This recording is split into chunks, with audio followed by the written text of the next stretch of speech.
In this video, I'm going to talk about managing a character's eyeline and how to use it to describe the character's intention. I'm going to take a look at a shot from one of the earlier Transformers movies where this was particularly important. The point of this shot is our hero robot needs to come in and intimidate these people who captured his friends into releasing them. So now we can see where we're going. I'm going to describe what I did to get here.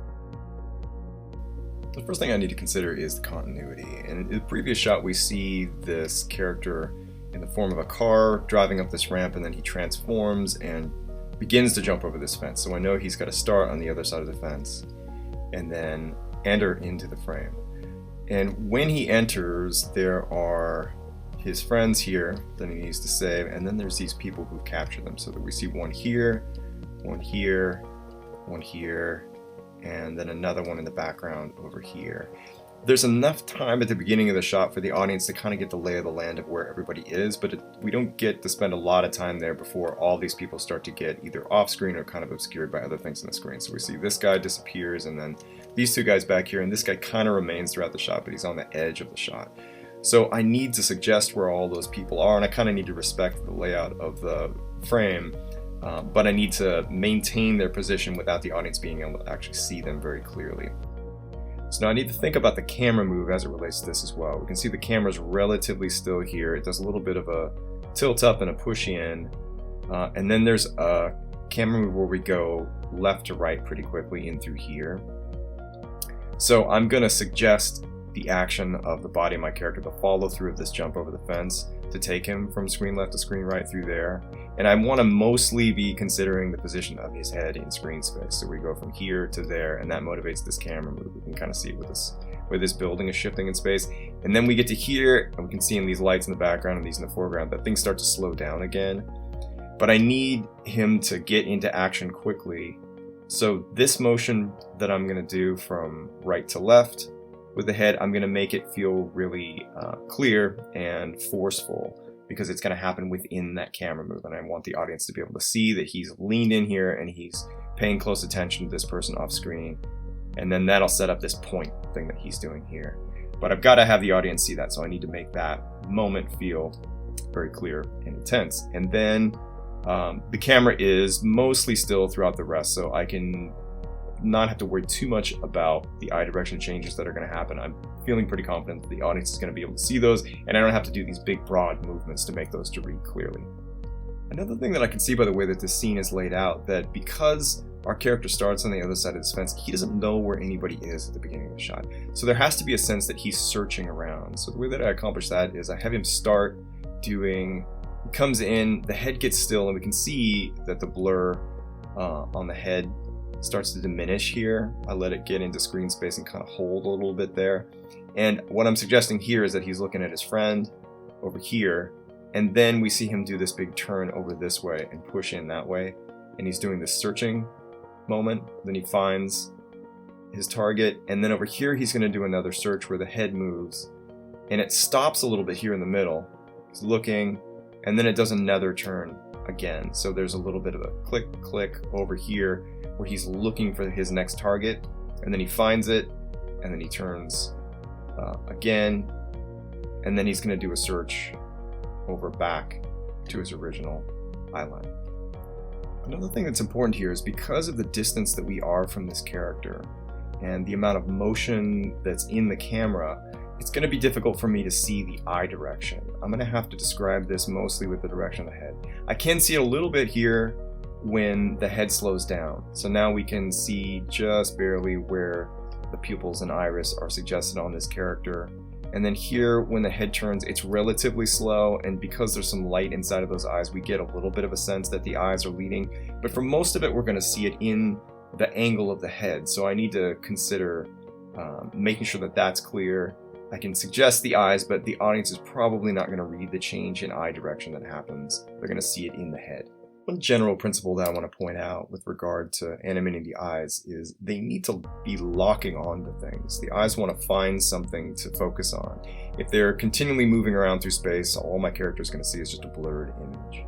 So I want to suggest these moments where even if the body's moving or the camera's moving, that we feel the head angle stays the same, or the direction of the eyes stay the same. I'm going to use the stylized version of a robot rig to talk about some of the things that I did within the course of my visual effects shot. So the first thing I like to do if I've got a camera move, I just want to get the character in there or just some kind of a marker in there and render it out and then hide the background plane so I can see clearly what's happening with the camera and I don't have all the visual noise there that might be distracting me. And then the next thing I like to do is, in the case of eyeline, I want to put in some markers for where I need my character to be looking throughout the course of the shot. So here I just put in some general markers, and I want to put them about the height where the people's heads are, wherever the eyeline I want my character to land on with. And the reason I do this is, one, it's just good to have these. Sometimes I get these from a layout department and they're in there and they've been tracked with whatever live action person is on screen, but oftentimes those things either they don't exist or it's people who are off screen in the case of the shot that I'm working on here, and I don't have that geometry in there. So I just want to make sure that I have placement for those. Part of the reason this is important is if I want my character to look away like he is in this shot where he starts looking in one direction, moves over and looks across screen, and then goes back to the original one, I want to make sure that he goes back to the same place anytime his eyes move away. The other thing I find often helpful is if my character is at any distance from the camera, or if the geometry of the face is obscured at all, it may be difficult to see the pupil and iris, so I might put in some geometry as a marker there just to give it some more contrast and just make it easier to see. Most rigs tend to have this kind of eye controller where it's one main controller and then a couple of secondary controllers that control the angle of the eyes individually. I want to put this main controller in world space so that if I move the head around, the eye aim is going to continue to point in the same direction, like that. And then I'm going to use those secondary controllers to do some fixes, and I'll show you why that's important. I want to give a sense that my character's mind is clear and alert. Sometimes it's helpful to let the eye direction lead the direction of the head and the movement of the rest of the body. And I've done that here because the camera's stable and we can see it. Something that often happens when I do this is that the poses, we can call them poses, of each of the eyes ends up looking lacking in uniformity, and I'll show you what I mean by that. So I've fixed it with these secondary eye controllers. If I take those and I mute their curves and then show what happens when I don't do this, you can see that on this screen right eye here, the iris and pupil get really obscured into the corner and into this lower lid, so that they don't feel like they occupy the same amount of space as the other one. And what happens is it looks like one eye is not looking in the same direction as the other one. So it looks like his screen right eye, which would be his left eye, is looking further over to screen left than his right eye. And I don't want that. I want those to feel like they're uniform. And I can accomplish that by making sure that the pupil and the iris tend to occupy about the same amount of space in the openings of each of the eyes. So I've accomplished that by using these secondary controllers to go back and counter animate, in this case, the screen right eye, so it matches better with the other one. So if I unmute these, you can see that this works a little bit better.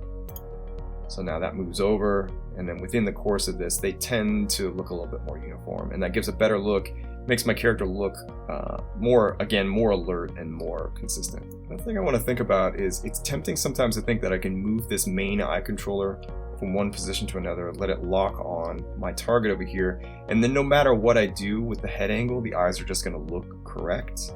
But that may not be the case, so I might move my head like this, and now instead of it looking like he's looking over here in screen space, it may look like he's looking to screen right rather than looking at his target. And that's what it looks like here. I've moved the head so far, turned it so far to screen left, that his eyeline looks like it's actually changed. It looks like he's looking over here into the right corner of the screen rather than on his target. So there's a limit to how far I can turn that head and make it look like he's still looking at the same thing. It has to do with just the physiology of the way that the eyes work. And in our bodies, our eyes have muscles around them that keep everything pointed in the right position, and there's a limit to how far I can turn my head and my eyes will still be looking in that direction. So with our CG characters, they're not bound to any of that real world kind of physics, so we have to manage those things on our own. And it may just simply be the case that I can't turn the head as far as I might want to get a certain pose. I have to respect where the eye line needs to go. And then lastly, I just want to point out that even though you notice that the character throughout here just continues to move, the character doesn't quite stop moving. It slows down and pauses in a few places. but the eyes themselves feel like they're locking on, and that's really crucial here. I'm going to have my eyes lead, land here, and then stay in this same position all the way from here through there. I get a moment of stillness here with the body of the character, and I'm going to take that as an opportunity to put in these eye darts that happen here. Because the character's not moving, we'll be able to see those. I want to save those for moments of stillness. And then we have an eye direction change happen again here, and it locks on from there to there. Again, I've got a little moment to put an eye dart in. And then within this broader turn, sometimes you'll just create a blink and close the eyes completely. But here I'm going to use this as a moment for the character to lock on something while it's on its way to its next target. So you get this sort of click, click motion like that. And it again describes this idea of the eyes wanting to find something, focus on them before they move on to something else. So I have motion throughout with the body, but the eyes feel like they're sticking to things, and that's what they want to do. The eyes always want to find something to look at and have some time to focus on it. So again, managing where your character's looking at any given time in your shot is one of the most important components to telling a story effectively. It allows the audience to understand what your character's thinking and feeling and what they're intending to do. So keeping track of those things and planning them out ahead of time can help to tell that story in the most effective way possible. That's my shot breakdown. Thanks for watching.